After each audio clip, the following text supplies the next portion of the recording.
nyongerera kwizera dore ndatenebutse umwanzi aciye. Iyi mikorofone bayitunganya neza. Ariko mungeri mwiza bwugamo.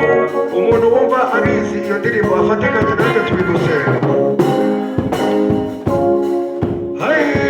Nyongerera kwizera dore ndatenebutse umwanzi aciye. Ariko mungeri mwiza bwugamo ubugaro nzibizana umazi. Nawe imvura yagwanyishe arwicira umutaka, izuba ryabagishe ashira mu gicucu ciwe. Ntacyo namuburana Yesu umuzi. Naho imvura yagwanyishe arwicira umutaka, izuba ryabagishe ashira mu gicucu ciwe. Ntacyo namuburana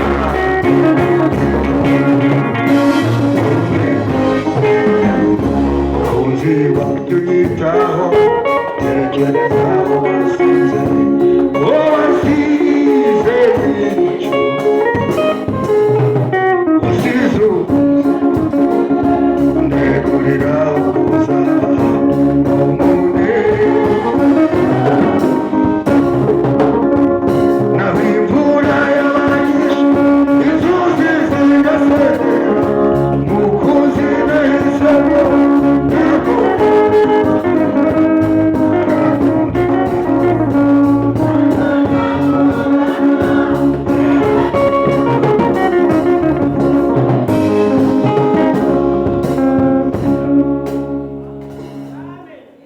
ndashaka ko abanza hakaza umwuka w'igitaramo. Ntabwo kugira ngo umuntu afashwe ari uko yumva ibintu byinshi. Burya umuntu uri bukire niyo yarara ijoro rimwe kwa muganga arakira, ariko umuntu uri bupfe niyo wamuha ibitaro. Mbwira umuntu ukagira ububwira ngo ntabwo bafashirizwa mu materaniro, ahubwo bafashwa bataraterana, hanyuma ibyabafashaga bikagaragarira mu materaniro. Nuko ngihamagara imbabazi ziwe zitara, ntaragira icyo mvuga ziraho ziteguye gusa ndakuba bengikomanga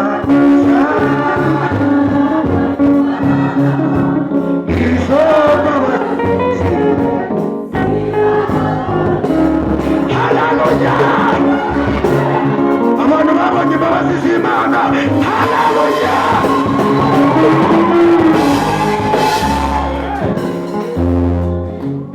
Wakuyeho ibitambo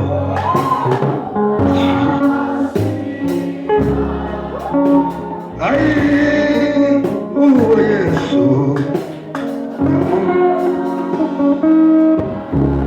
Ndashaka abantu Yesu yababariye babikeneye aba aribo bavuga ngo amina.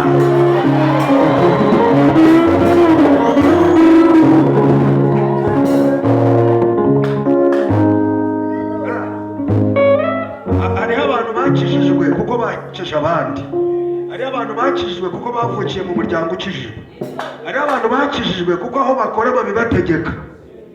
Ariko Pawulo yaranditse aravuga ngo ndashima Kristo Yesu wambashishije, kuko yatekereje ko ndi uwo kwizerwa akangabira umurimo we. Amen. Haleluya. Nanjye nzaba muzubi w'Uwiteka iminsi yose nkiriho. Nukuri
turikoresha mu minota 20 hanyuma dukuremo icyifuzo dusenge mu kanya tuze mu gitaramo. Amen.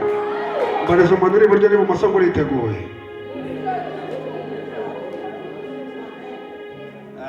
Uyu munsi Imana iraza gukora ikintu mu buzima bwawe ku buryo abantu, ahantu n'ibintu byose bimenya ko Uwiteka yakugendereye. Ayo mashi araturika nk'ibigori byokeje, niba ari amashi Imana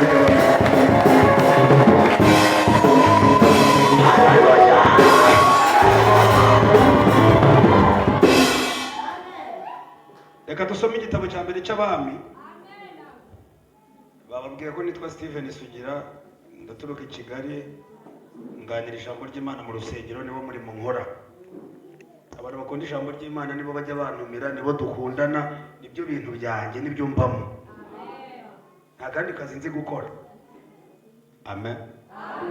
Kandi ndagira ngo mbashimire nyiri uyu murimo, uko atuyoboye turabishimye kandi biratunyuze. Icya kabiri, ndabakundisha aka kazi ko gukorera Imana, niko konyine batirukana keretse umuntu yijyanye.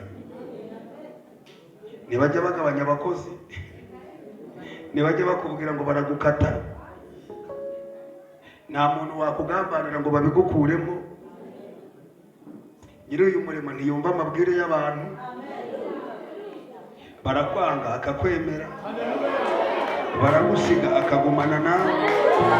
Pastor aduhemba ku cyumweru, yashaka akabikora mu mibyizi, aduhemba abantu bejeje cyangwa akaduhemba mu itumba, aduhemba imipaka ikora cyangwa ifunze, aduhemba insengero ziterana cyangwa zigaterana. N'umwami mwiza, Yesu n'umwami mwiza, n'umwami mwiza, n'umwami mwiza, n'umwami mwiza, ntacyo mushinja Yesu n'amabara. Haleluya. Hanyuma rero ukuntu ngira nsigaye mbigenza, kubera ko namaze kumenya agaciro k'ibintu by'Imana, njyewe abantu batumva sinjya mbareba. Ninumva abacuranzi arimo barimo ndareba, nimbona ari hariya ndabwira, nimbona ari aba ndabwira. Cyakora nka Upendo numvise babashyitsi twakabaye dufatikanya, kuko namwe nimuza hano ndabashyigikira, tukahita ko tubigendana. Nta kibazo cy'abantu dufite, babe batatu, babe bane, babe batanu, nta kizabuza abayuda.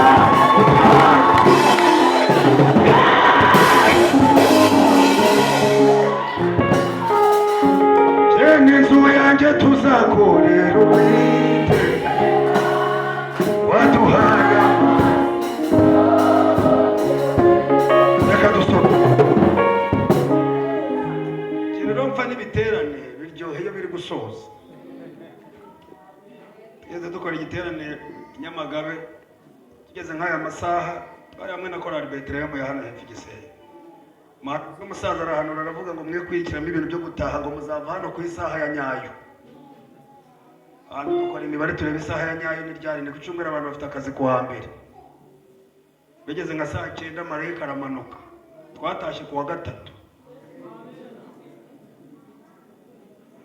Ndagira ngo ube maso kuko harimo kugendererwa n'Imana.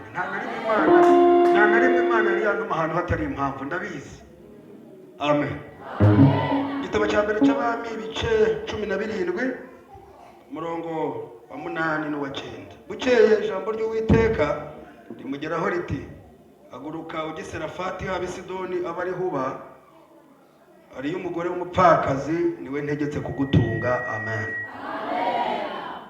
aguruka ugiserafati habe Sidoni bari huba ariyo umugore w'umupfakazi niwe negetse kugutunga. Amen.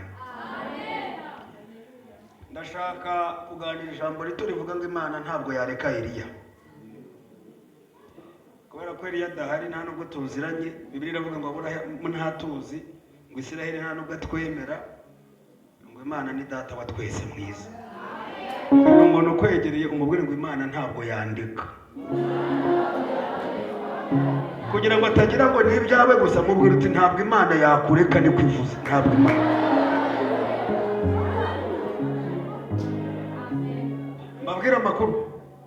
Mbabwira amakuru. Yego. Buriya rero ngewe kubera ko nakoze kuri radio igihe kinini nzi kuvuga inkuru. Inkuru igira ibintu bitatu. Icyambere igira icyo bita introduction, intangiriro. Kavuga kuri intro kabisa. Kandi buryo umuntu uzi kuba ari inkuru umukurikiriye uko bitangira. Ikagira icyo bita development. Kubyagura none ukavuga neza uko inkuru yatangiye, uti twagurutsa tugeza bigenda bite, akaza kuba n'umwanzuro. Ngiye gukoresha iminota 20 mbabwira amakuru kandi muranezerwa, muvuge ngo amen. Imana ivugana na Mose mu gitabo cyo kuvimaho amategeko, yaramubwiye ngo uhamagara abantu bakiri batoya bavukiye mu butayu, ubibutsa amateka n'amategeko yanjye, kugira ngo nibagera mu gihugu mbahaye bazitondera ibyo nababwiye. Bibiliya iravuga ngo arabibigisha, ari nabyo byavuye mu gitabo cyitwa gutegeka kwa kabiri cyo kubasubiriramo iby'Imana yavuze. Hanyuma baragenda, bageze mu gihugu baranezerwa, bamera neza, baribagirwa, batangira kurongora abanyamahanga, bitandukanya n'Imana. Igihe kiragera Imana ikajya batanga mu maboko y'ababisha babo. Mbibutse ko Abayuda ntabwo barwanaga, Abisirayeli ntabwo barwanaga, bo bajyaga imbere bakabanza Imana imbere, Imana ikabarwanirira. Igihe cyose batakaje ubuzima bw'ubumana n'ubusabane utangira kwirwanirira. Niyo mpamvu ibibazo bishira ku bantu ngo ntibagufasha, baragufashiriza iki? Ngo ntibanyitaho kubera iki?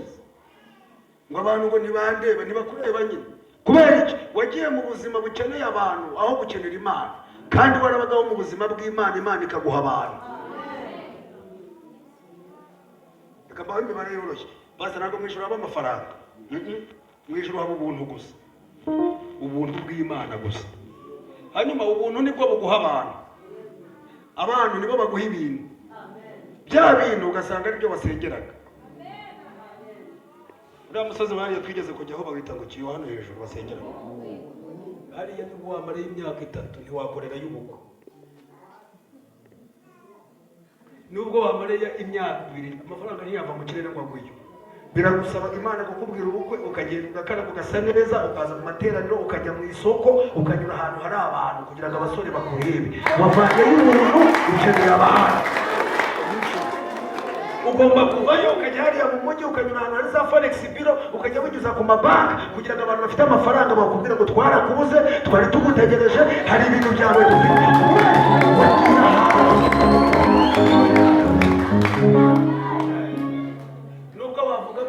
Abakerubi n'iz'abaserafi ntabwo byakizukira inzu y'abantu bamwe. Bavuga ko nyiri inzu mudasengana, niba wanafashijwe ntabyo azi.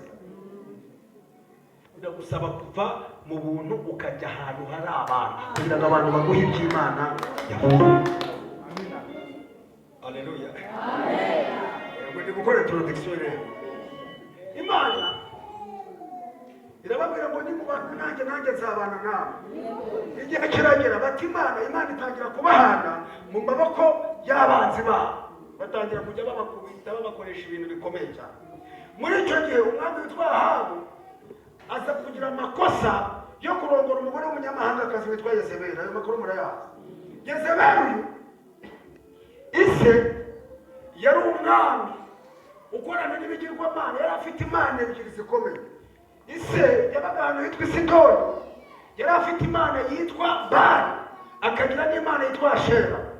Bali yari imana cyangwa Bayali, yari imana igomba gutanga imvura, itanga kwera, itanga umugisha mu gihugu. Hanyuma Ashera yari imana ushobora kubaha umucyo w'umuri, yazana n'umuriro, yazana n'izuba, yaba gucengera ku izuba riva. Hanyuma umunsi wo kurongorwa arongowe na Ahabu, Bibiri avuga ngo yimukana abantu 850 mu birongoranwa muri bya bintu uzana by'amavarisi n'ibyo. Yaravuze ngo njye nzazana n'abantu abakozi 850, 400 bashe 450 bamaya ngo bazajya bamamaza bakanaranya izo mana mu gihugu cya Israel. Ngo hageze yirukana abahanuzi bose arabaca, bose babivamo barabyihorera. Hanyuma hakurya aho hari hatuye umugabo witwa Eliya, yaratuye ahantu hitwa Itishubi. Itishubi ariko ari umuntu avukamo ugahita umenya ahazagera n'aho atazagera mu buryo bw'abantu. Ariko ndashaka kukubwira ngo aho abantu bagarukiriza bareba niho Imana itangirira. Nurangara n'akazi kawe ntabwo ninda, nari nkubwiye ngo aho abantu bagarukiriza bareba. Aho abantu bagarukiriza bareba niho Imana itangirira. N'umukozi w'umuhangaye ntabwo Imana igikorera mu bantu bakigerageza. Imana irareka bakananirwa bagashyiraho akadomo, Imana ikabona gushyiraho akitso. Imana ngo igireba mu nda y'ingumba ikabonamo ishyamba. Itishubi ngo uwo mugabo witwa Eliya ngo yari n'umusuhuke, ntabwo yari umuntu waho ngaho wo mu gice, ngo yari umuntu wasohotse. Gusuhuka ntabwo ari uguhunga, ni uguhunga inzara, si uguhunga intambara. Iyo uhunze intambara witwa impunzi gusa. Iyo witwa umusuhuke uba warahunze inzara ukajya gushaka hari ibiryo. Hari abantu bari hari inzara yigeze ryari nabo bazenzanira cyane. Uzi ko inzara kurya ukibagirwa amazina. Inzara irakurya ukarenga aho wari ugiye. Inzara irya umuntu akagenda yivugisha. Inzara irakurya ikaguhugura ikakubwira ngo nubwo wabona ibiryo ntuzahaga. Abantu Imana yagaburiye bagire gutya. Ikibazo cy'abantu kora pasta bajyaho bakagira umwuka wo kuvuga ngo abantu bagira ngo iki, ngo ndamutse mbivuze. Ntabwo hazakomera aho wageze, hazakomera ko washoboye kuhagera. Ntabwo abantu bazakubahira icyo wabaye cyo, bazakubahira ko washoboye kubahira.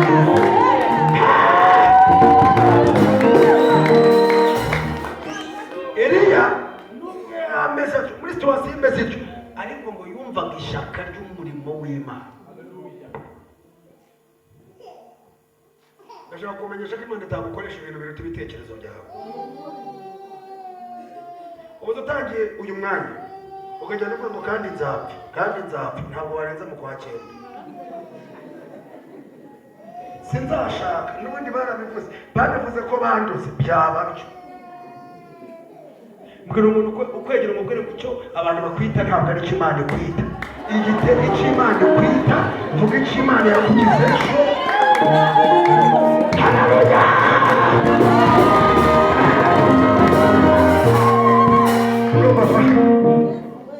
Sinkiri icyo abantu bifuza kuba, ahubwo ni icyo Imana ishaka ko wacu. Yahinduje amaraso, yahinduje Eliya ngo areba ikintu yakora, areba ikintu ari bukore. Eliya avuga ati ngo ni iki nakora abantu bakava mu rungabangabo, abantu bakava mu rungabangabo.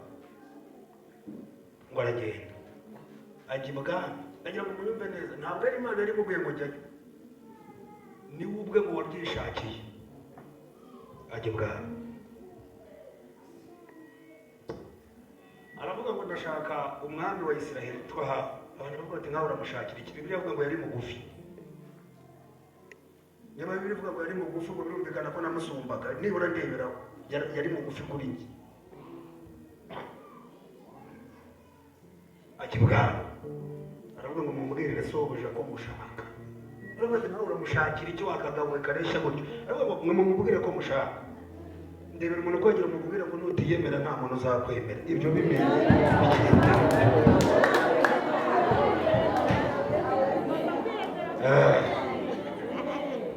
kandi nakubwira ngo ntibishoboka ujye umubwira ko ntibyashobotse atari we wabigizemo uruhare. Umuntu nakubwira ngo ntaho uzagera uzamubwira ko ntaho ugeze nta ruhare yabigizemo. Uwakomeye Yesu amashyi niwe uhibuka aho wakuye.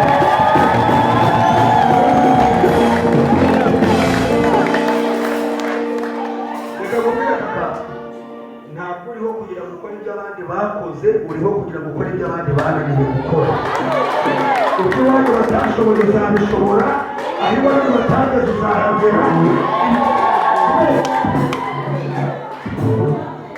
Nasomye ijambo rirambwira ngo noneho tuvuga iki ubwo Imana iri mu ruhande rwacu.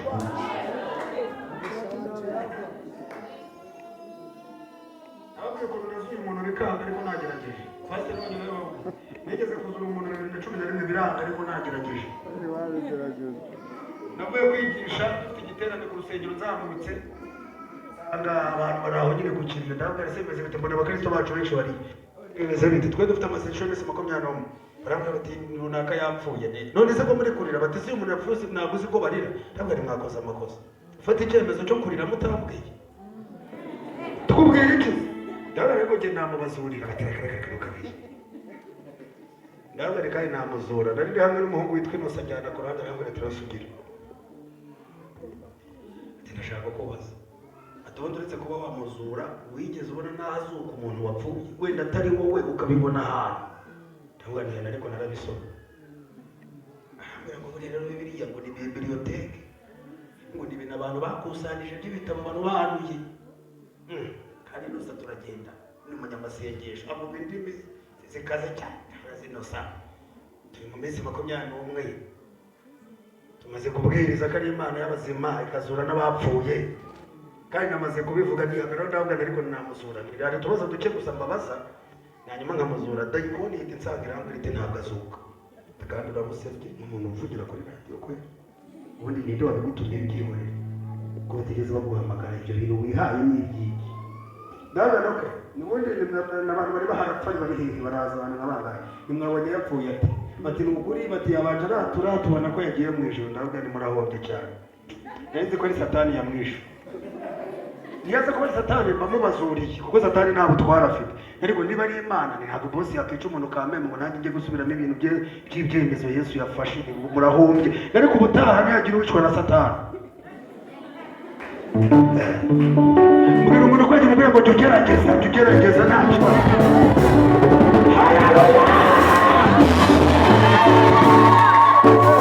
Wawe ibintu nibyanga mu kwa mbere jya ubigerageza mu kwa kabiri ubigerageza mu kwa gatatu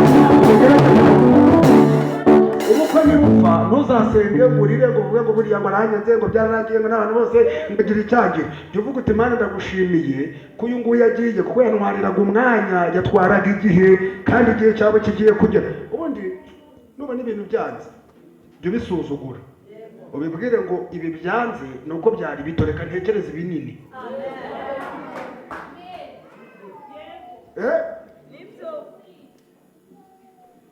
Ntabwo kwiyemera ari ukwishyira hejuru n'ibintu bibiri bitandukanye. Kwiyemera ni ukwigirira icyizere. Eliya abwira Ahabu aramubwira ngo ndahiye Imana ya Isirayeli n'ubugingo nta mvura izongera kugwa mu gihugu. Nawe urakoze wanyumvise. Nta mvura izongera kugwa mu gihugu kugeza igihe nzabitegekera kuko Eliya yari mugufi ngo Ahabu aramureba aravuga ati ariko tugabo nk'utu wowe ukuntu resha ahubwo se ureba no mu kirere ahubwo utararama. Eliya aramubwira ati ndumva utangiye kumenyera reka ibihano mbikaze. Aramubwira ngo n'ikime nacyo gikuye ku butaka kugeza igihe nzabitegekera.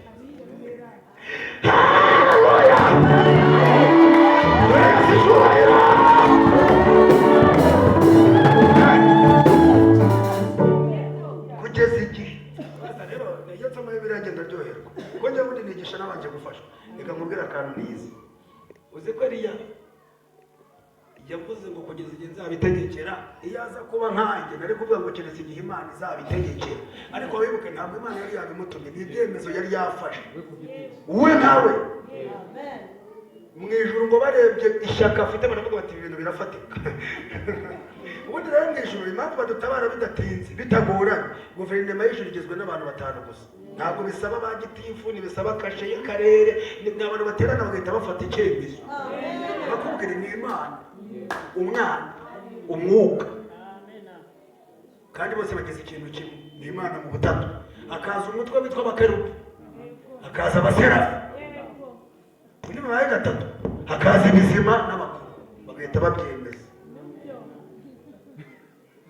Mwishwe itabi nta mitunguranye, baravuga bateze umugabo ko ahagaritse imvura kandi ari mu gihugu kandi ko atapfana n'abaturage, warabaye.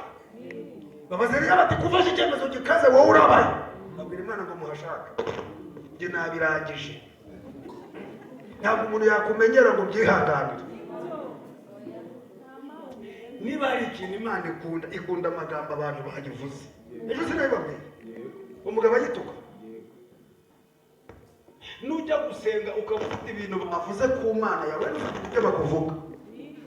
Amen, amen.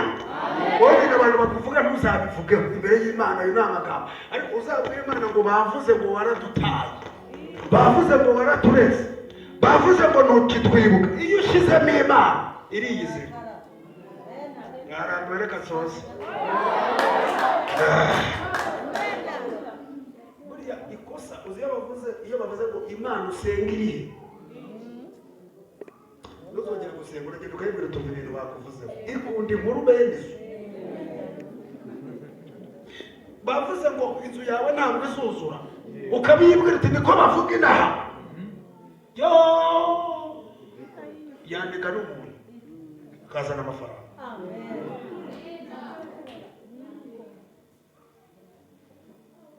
Amen, amen. Muranyumva? Arayibwira ngo wowe uhashake, sinsubirayo, nabivuyemo, njyewe nayihagaritse n'ikimeto ngifite mu mufuka, sinzagisubiza. Atazabesha abantu ngo yaguye baryamye.